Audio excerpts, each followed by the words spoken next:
Okay, I'm good. So I started teaching cooking classes about 5 years ago. I was really antsy sitting behind a desk all day, and I figured I'm a pretty good cook. I love it when I get to be a know-it-all. I'll teach. But what I didn't expect is that I would fall in love with it. Fast forward to today, I'm still sitting behind a desk. I haven't quite figured out that part, but a lot of my free time is spent teaching and developing new classes and testing recipes. And I started asking myself why it is that I love it so much, and is this what I really want to do with my life? And it is. And I realized that what I love is helping people connect to their food and helping them overcome their fears of food and of cooking and being able to provide meals for themselves and for their loved ones. And when I first started teaching, I taught a hands-on pasta making class, and I had a student who didn't touch her food. I don't mean she didn't eat it, I mean she literally wore gloves when she cooked in the class and at home. And what that meant about her relationship with food really sent me reeling, and I think it's partially why I fell so in love with doing this. People talk to me about fear all the time. They're afraid to cook for their friends and family, they think they're doing something wrong, they're afraid of butter, or they're afraid of sugar, or they're afraid of bread, or whatever it is. And so I started thinking about where that fear comes from. We're a foodie community.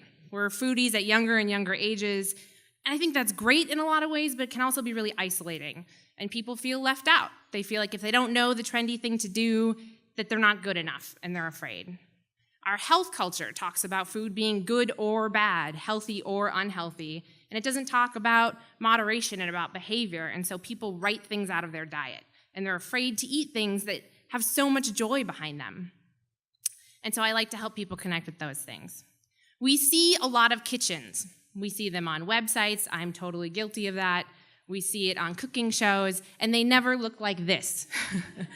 They're perfectly groomed, the chefs are groomed, the ingredients look perfect, and of course that's overwhelming for people who feel like they can't meet up with that.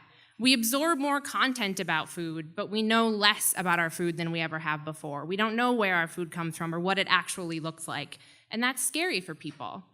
But that makes me sad, because there's so much excitement to be had in food, especially if you're cooking on the night that Obama was first elected. But any day of the year, there's so much happiness to be found in food. Food is community, and it's culture, and it's art, and it's about cooking for the people you love. I made the birthday cake for my godson's 3rd birthday this fall, and that was such an amazing experience for me. And I want to help people have that experience as well, because even if they think they're not into food and cooking, they're always happy when they're able to cook for people they love and when they learn new skills. I taught my mother-in-law how to make mayonnaise last summer, and she has to love me because she's my mother-in-law. But she was really happy to pick up a new skill that she hadn't had before, and she had never thought about making mayonnaise by hand before, and so she loved being able to pick up something new. This winter, I taught an older gentleman in a lasagna class, and he told me that he had never once cooked for his wife in their entire marriage. But he came to this class, and he left feeling empowered and comfortable that he was going to cook her dinner for the first time ever. So how do I help people find this joy, and how can you help yourself find this joy? Think about the flavors you love. Think about the best meals you've ever had, the things you love to cook, and let that inspire you.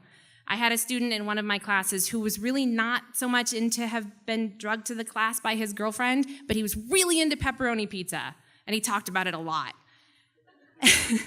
So we were making risotto, and I said, well, why don't you make a pepperoni pizza risotto? You can make a pot of risotto and put pepperoni and cheese in it, and it totally opened him up.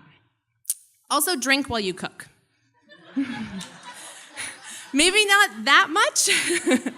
That was at the end of an evening, but find things that help you take pleasure in the cooking process. Drink, listen to music, have friends around, it helps. Use all of your senses while you're cooking. Touch your food, listen to your food, smell your food along the way, examine the ingredients. It can help immerse you in the process and find different ways to be happy aside from tasting. And it's okay to make mistakes. This is the first time I ever made croissants, and they don't look that great. But I was so damn proud of that plate of croissants, and they tasted so good.